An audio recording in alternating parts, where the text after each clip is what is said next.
Hello and welcome back to the Karma Stories podcast. I'm Rob and I hope you are having a wonderful day today. Today I have 4 stories for you from the Malicious Compliance subreddit. Please make sure to follow us on your podcasting platform of choice, and if you're on YouTube, drop a like on the video. It really does help us out. Alright, on to today's stories. Let's jump right in. This story comes to us from Ancient Educator 76. Only teach what's on the test? No problemo. About 2 months ago, I worked for an absolute tyrant of an administrator. Dude was terrible. Terrible enough to warrant me writing in the apparent point of view of a 48-year-old teacher wishing he was Sigma. But I digress. Before working for this school, I was teaching 8th grade math, 4th grade math, or being an academic coach for the previous 18 or so years. I switched school primarily due to location.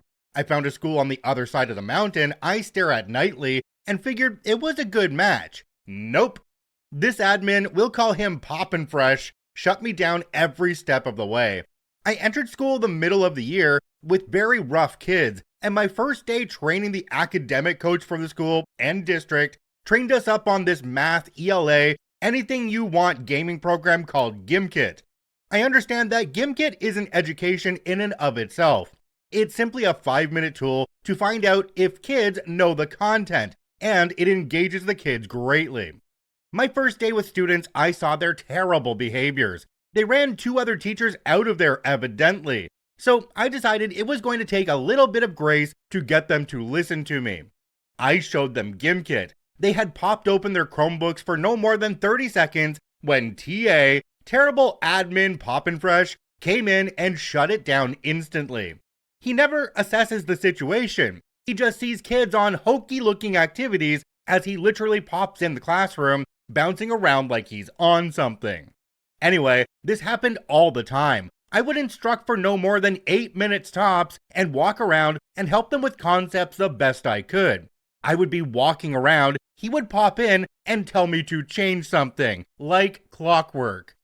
Every program or strategy or center-based activity I try to use to get the 7th graders motivated gets shut down instantly. And he finally says out loud, "Teach only what's on the test, nothing more." Bet. I took this as an opportunity to enter some malicious compliance with a side of, I can't believe I'm here. I start going by the book 100%. Anytime a student asks, why don't we do it like this when we are working on surface area and volume, I only say, that's not on the test. Anytime I naturally find an urge to find a connection to other standards, I stop myself. It's not on the test. Over a short amount of time, students are frustrated and sitting there yawning. It pains me greatly, so I decide to only apply malicious compliance when good old Poppin' Fresh pops his way back into my classroom. He finally pops in with his boss, his boss's boss, and a couple of people I've never seen before. I instantly switch from my going deeper, thinking outside the box, activity-based learning to exactly what he wants, teaching only what's on the test. I instantly turn into Ben Stein from Ferris Bueller's Day Off, and the kids instantly groan, saying, "Mr. OP, I hate it when you teach us like this." Comments from the students fly about the room. "This is the worst part of my day. I hate math now, thanks," and many much more colorful, expletive-laden commentary. Frank Caliendo even popped in for a spell. Now here's a guy who doesn't know how to motivate students. Boom. Poppin' Fresh even doubled down on his usual banter, putting on a show for his crew of bosses. "These kids seem highly unmotivated, OP. We need to meet about this if you can't get them engaged." I interjected, "You said to only teach what's on the test, so that's what I'm doing. Only what's on the test, right? Like, if they wanted to know why this happens, or that happens, or how to solve this a different way, that's not on the test, right? You told me just to be up and be teaching and never have them on their Chromebooks, right?" I said this to him in definite earshot of his accompanying party, mainly because I had a feeling those were the head honchos, the ones who signed off on spending all the money to make our school a true one-to-one school. A school where every student has a Chromebook. Not utilizing the Chromebooks is something I knew that was something Poppin' Fresh believed in. but I had a feeling that the district would want the kids properly utilizing them. He answered back to me, "I only stopped you from using the Chromebooks because the kids were all just playing games." The students interjected, "It's a math game." The head honcho moved to Interjection City. "Well, let's see what this math game is all about." I had the kids get their Chromebooks. They all excitedly logged on. I pulled up a surface area and volume gimkit, and the kids were feverishly playing the game using pencils and notebooks to solve the problems needed to be answered to gain ammunition in their game. It was active. It was fun for all. I paused the game when needed to show different ways to isolate the variable when solving surface area problems, especially of spheres and cones, etc. It was what education was supposed to be. Pop and Fresh ran out of pop, and by the end of the day, I received an email from the head honcho himself asking me about him and how things were going. I was honest with him. I told him everything. All things that I'm sure would be an interesting part of this tale, but they aren't related to the malicious compliance inherent here. It's also an ongoing investigation, even 2 months later, as I'm teaching at a new school on the other side of the proverbial mountain. Pop and Fresh is under investigation for what he's been doing to me and other new teachers to the school, and it's crawling all the way up the chain. Updates to follow. Jumping down to the comment section on this one, we have one from a user called 4Dwarf. It says, "Glad you were able to pop his bubble and freshen him up to the higher-ups." OP responded and said, "I see what you did there and there."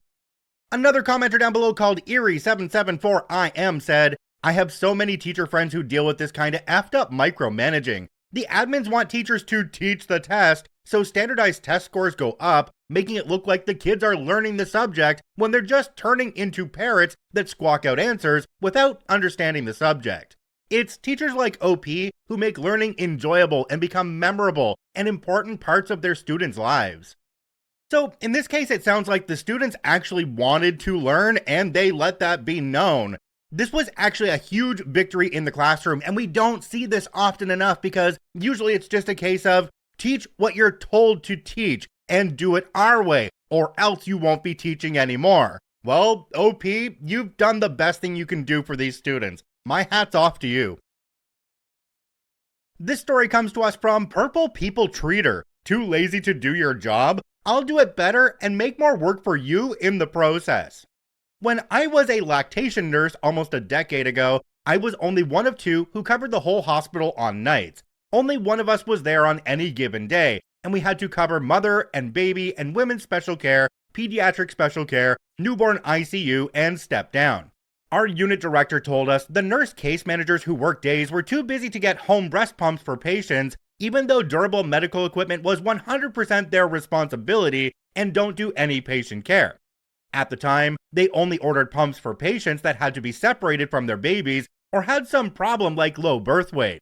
Therefore, it was not that labor intensive, with maybe 2 to 3 patients per shift between 2 case managers needing the pumps. Believe it or not, breastfeeding is way harder at night when new parents are tired, sleep deprived, and trying to nurse a tiny, ravenous night owl. We had to take over the breast pump duty on top of rounding on all the babies, on mother and baby, 24 rooms, any kiddos having problems on other units, and taking pages to help as needed throughout the hospital. We had to verify the patient's address, phone number, etc., and offer them freedom of choice of the company they used to order the pump. Then we would have to go to the doctor on service and ask for a prescription for the pump and get it written before the next day, so case management could fax it over and follow up if needed. They were willing to do just the last steps of the process. As I was passionate about my job but also saucy, I agreed happily. But I didn't just get prescriptions for the higher risk babies. I got prescriptions for every single baby in the hospital who was being breastfed every single shift. I also convinced the other night lactation nurse to do the same thing. We sent every breastfeeding family home with a double electric breast pump. The Affordable Care Act made insurance cover them.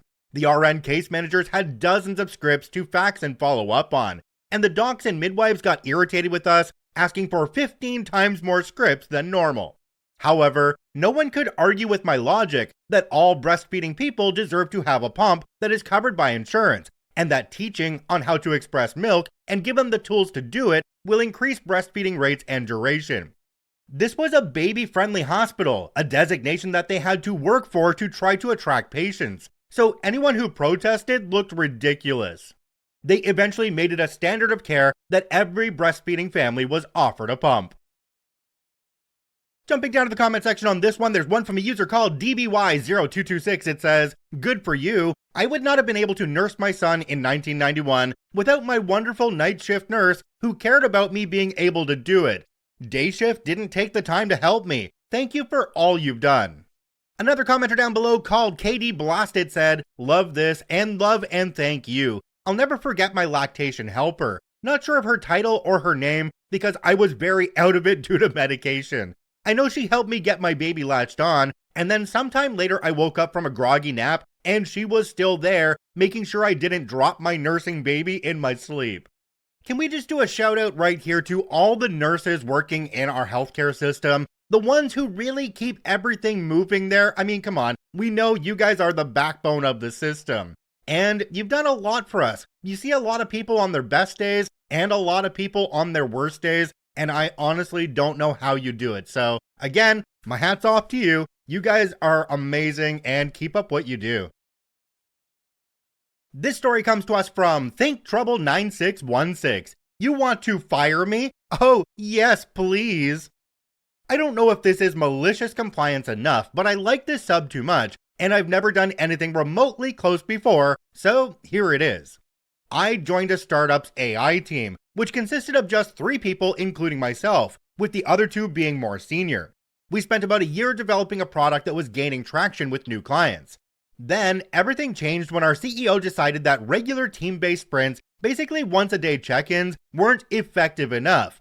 Instead, every team member had to become a head of a project, organizing, managing, and running separate daily scrums.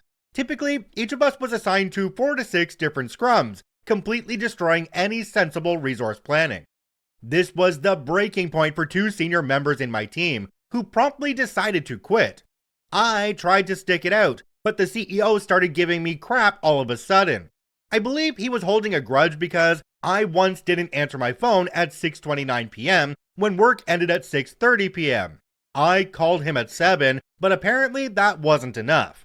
After that, instead of talking to me directly, he would just speak to one of the seniors who hadn't yet announced his resignation, and that senior was supposed to relay that to me. But he was ready to quit and wasn't really that helpful. And with the work management going nuts, everything was just going to crap. I mean, engineering becomes crappy if you don't know the intentions, but he just kept giving me tasks without an explanation.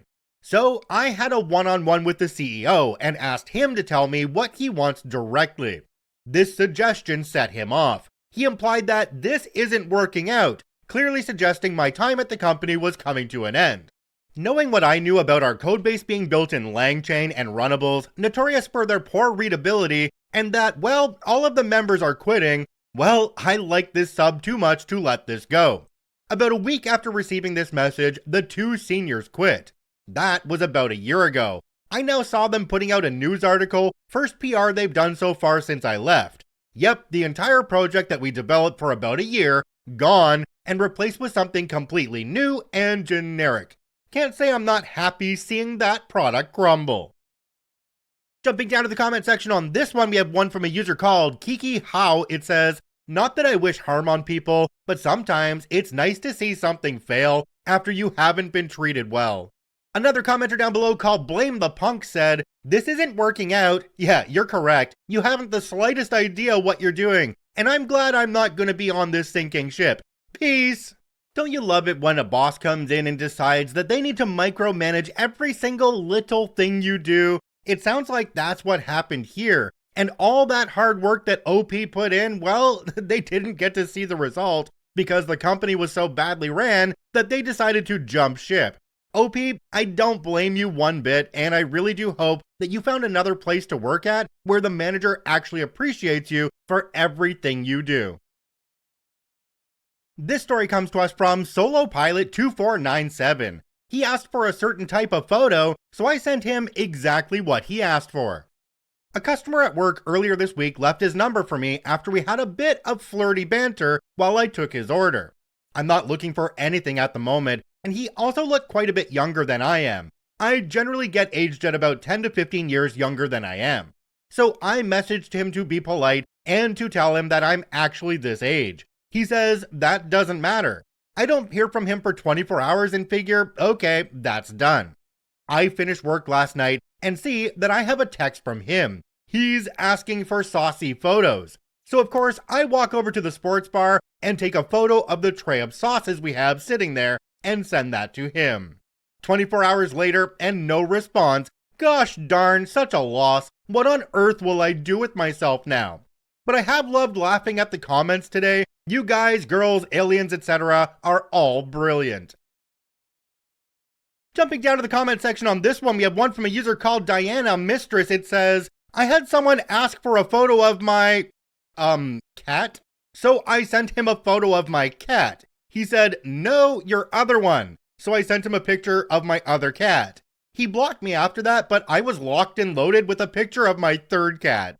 Another commenter down below called Worthad3223 said, I was once asked for an eggplant pic. I was hilariously at a barbecue with my wife at the time. She got inspired and put a bratwurst in the fly of my shorts and took a picture while she was taking a bite. The comment was, getting circumcised now. Strangely, I didn't hear from her again. My wife was pleased.